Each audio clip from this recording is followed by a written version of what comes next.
Bonjour YouTube, c'est Marc-Alexandre, j'espère que vous allez bien. Je suis heureux de vous retrouver aujourd'hui pour une nouvelle vidéo sur un sujet que j'affectionne particulièrement puisque j'adore regarder ce type de contenu sur la plateforme. Je trouve que ça permet d'avoir quelques inspirations, quelques idées que l'on peut appliquer chez soi. Sans plus attendre, voici mon setup pour l'année 2023.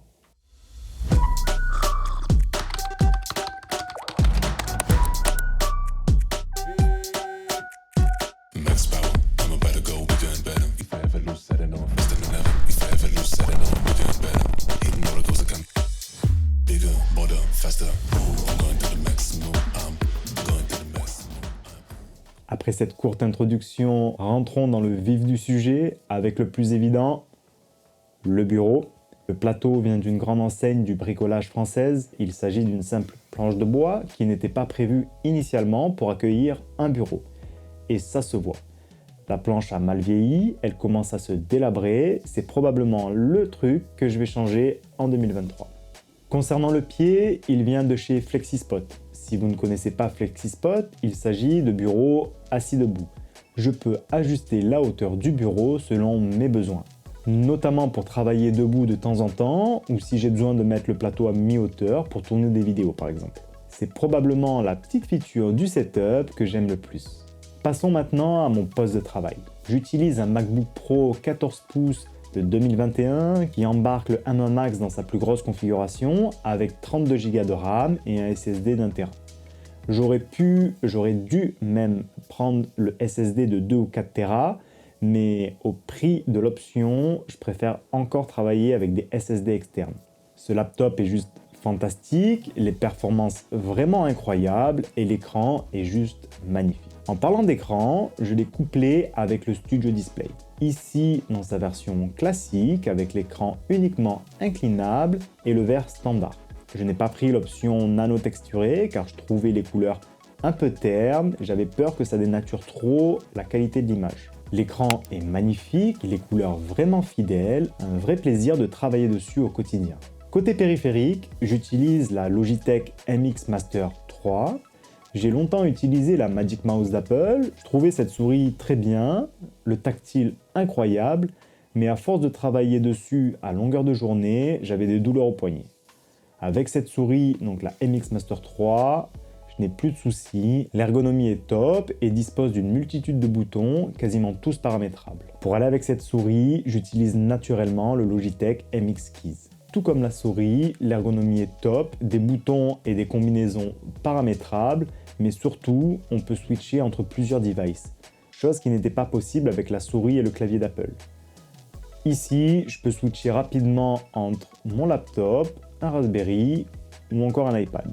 Et en parlant d'iPad, j'utilise l'iPad Pro 11 pouces couplé avec l'Apple Pencil. Un combo parfait.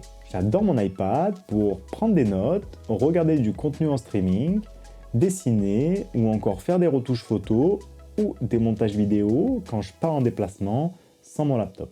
Pour me filmer, j'ai monté un support de chez Ulenzi. Il me permet d'avoir une caméra en facecam posée en permanence et si j'ai besoin de faire des top shots, il dispose d'un bras articulé que je peux régler à ma convenance. C'est vraiment très pratique. Côté accessoires maintenant.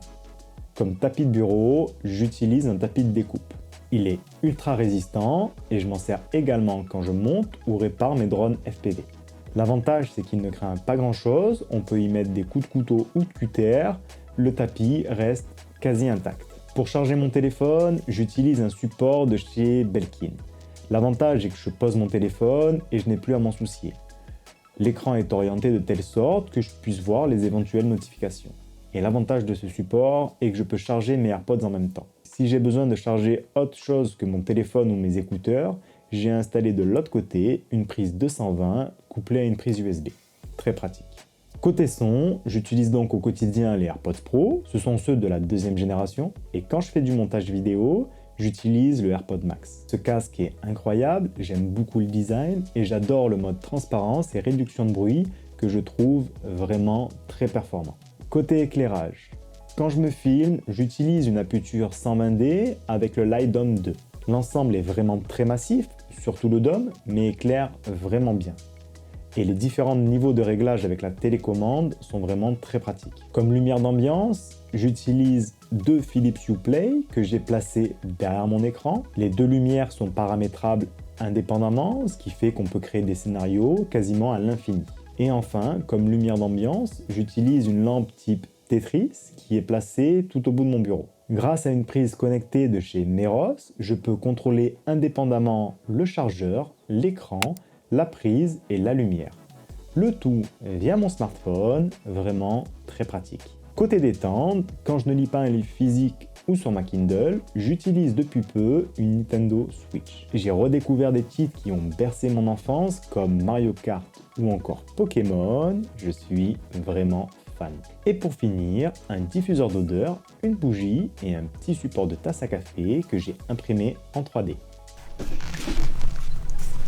Bon, on est un peu dans le futur avec le Marc-Alexandre du montage. Je viens de me rendre compte que j'ai oublié 2-3 petits trucs, notamment ma chaise ici. Donc c'est une simple chaise de chez Ikea qui est normalement dans mon salon. J'avais une chaise avant type gamer, mais je la supportais plus trop. Donc en attendant, j'ai pris ça. On a aussi ici 2 photos accrochées que j'ai prises moi et que j'ai imprimées. Donc une photo ici de l'Islande et une photo de chez moi dans le sud de la France. On a aussi ici un petit fourre-tout, on va dire, que j'ai également imprimé en 3D. Voilà, je vous laisse avec la suite du montage. Voilà pour mon setup. Personnellement, je le trouve bien abouti, il correspond parfaitement à mes besoins et mon utilisation. C'est un vrai régal d'y travailler au quotidien.